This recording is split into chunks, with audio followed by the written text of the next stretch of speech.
But perhaps I can say a few things about recent events in the meantime.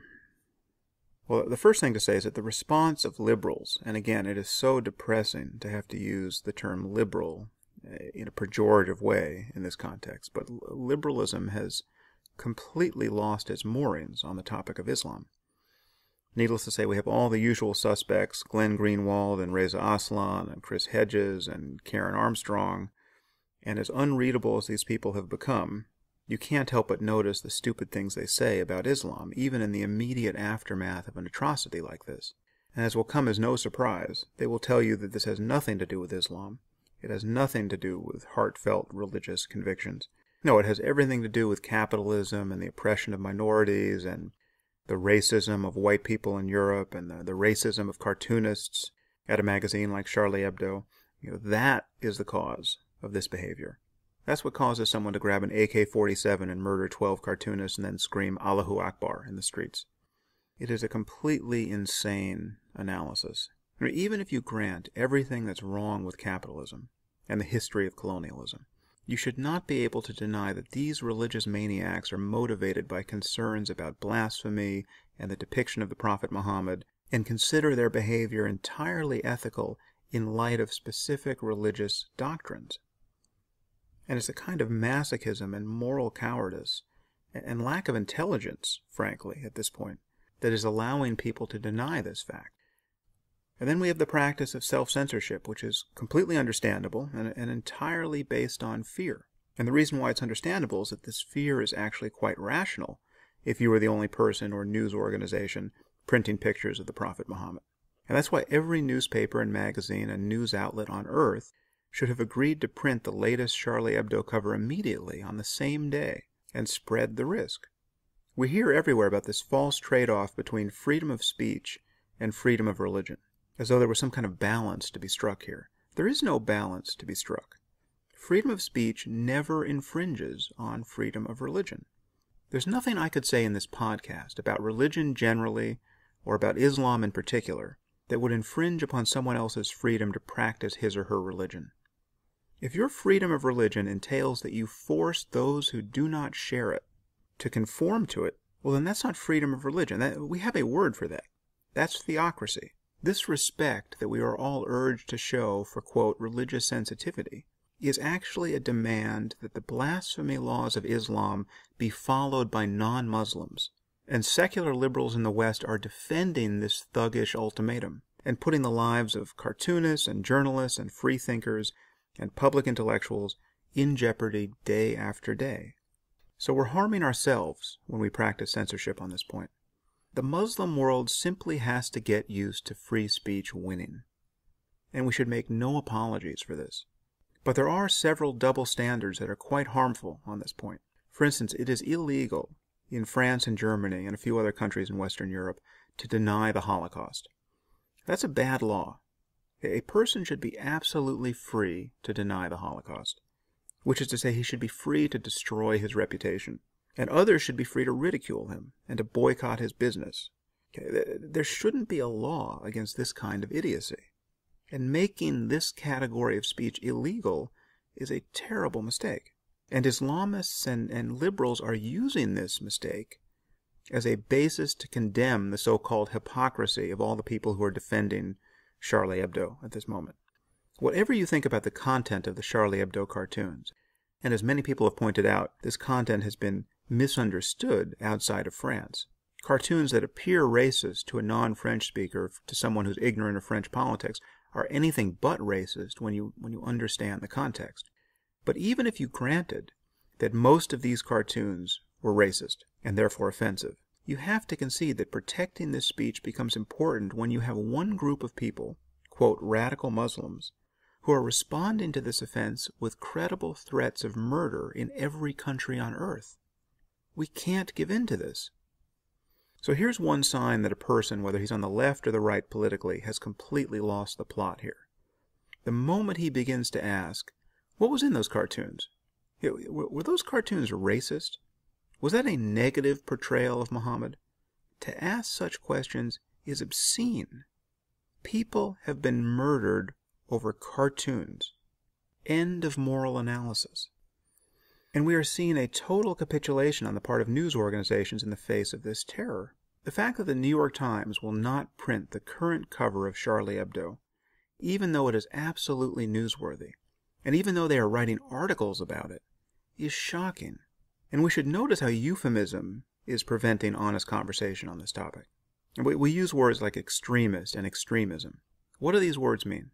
Well, extremism generally suggests that an expression of a certain set of ideas has become an exaggeration or distortion of those ideas. But when we're talking about Muslim extremists, have they really exaggerated or distorted the core teachings of Islam? No, Muslim extremists are motivated by the most literal and straightforward and comprehensive resort to the ideas expressed in the Quran and the Hadith. What is ISIS doing that Muhammad didn't do or didn't advocate somewhere in Scripture? Good luck finding something important. And that's a fact that we just have to absorb. That is a body blow to political correctness that just has to land and land hard. Happily, someone like Majid Nawaz is prepared to talk about this. He's prepared to take the other side in a conversation, with me in this case, and he can do it without lying about the connection between what people believe and their behavior in the world. And he should be distinguished in your mind from someone like Reza Aslan, who is a fount of lies and misdirection on this topic.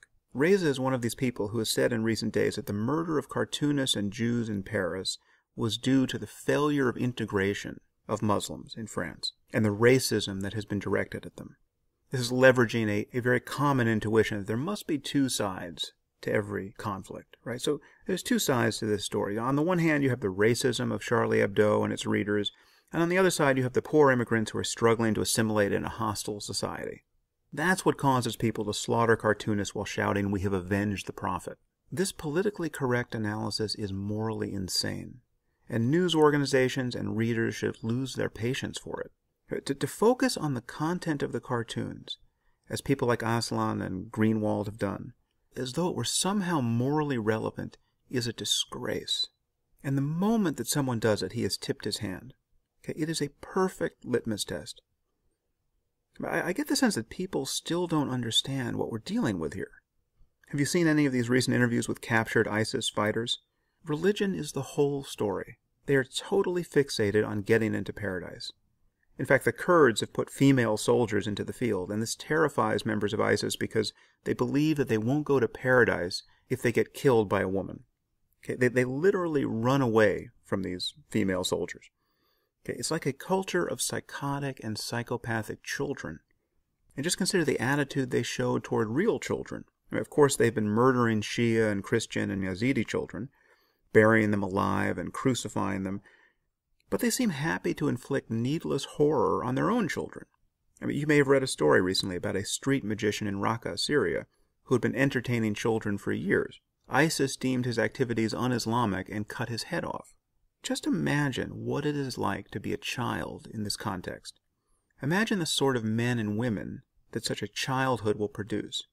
The crucial thing to understand is that stories like that do not represent an excessive use of force by a few deranged individuals.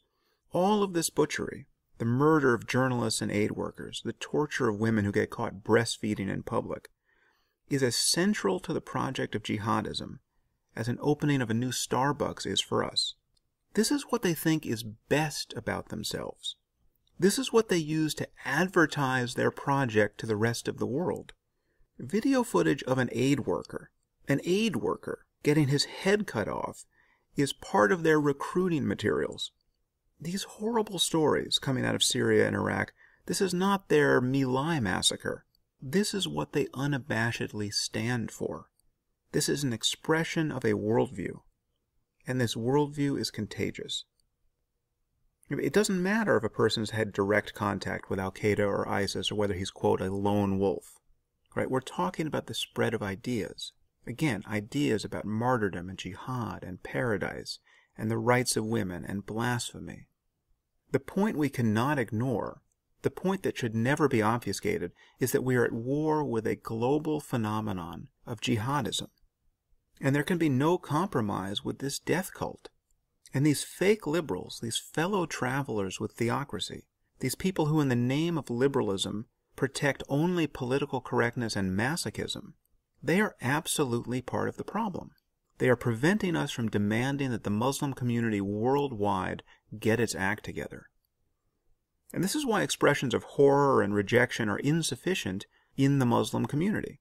Of course you're horrified by this behavior if you're a decent human being and have even a tenuous connection to civil society in the 21st century. But that's not enough. Muslims have to honestly grapple with the bad doctrines in their faith. They can no longer just say that Islam is a religion of peace.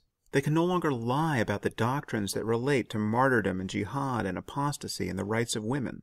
Muslims have to fight a civil war of ideas, or a civil war against jihadism and Islamism generally. That's what has to happen. It's not a matter of blaming all Muslims for the actions of a few.